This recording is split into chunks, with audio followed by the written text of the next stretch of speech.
Hi guys, কালকে তো অনেকেরই বুড়ো রান্না। তো বুড়ো রান্নার আগের দিনে আমাদের নাড়ু হয়। তো এটা ঝাল নাড়ুর জন্য মা আগে চালটাকে একটু নেড়ে নিয়ে তারপরে শিলে গুঁড়ো করতে বসেছে। তারপর নারকেল নাড়ুর জন্য নারকেলটাকে গুড় দিয়ে একটু পাক করে নিচ্ছে।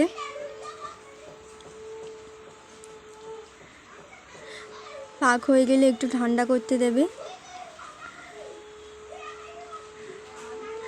হালকা হালকা করে একটু ছড়িয়ে দিতে হবে। এবার দিদি আর মা হালকা হাতে পাক করে নিচ্ছে আস্তে আস্তে। আমিও করব একটু পরে।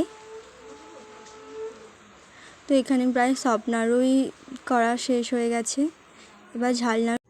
তো এখানে মা গুড়টাকে ভালো করে ফুটিয়ে নিচ্ছে আগে। ভালো করে ফোটাতে হবে একদম। তো ফোটানোর পরে চালের গুঁড়োটা দিয়ে দিচ্ছে তাতে। তারপর ভালো করে নাড়িয়ে নিচ্ছে।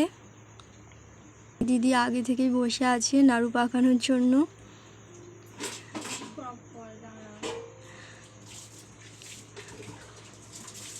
এটা কলা পাতায় ঢেলে নিয়ে এবার পাকানো হবে।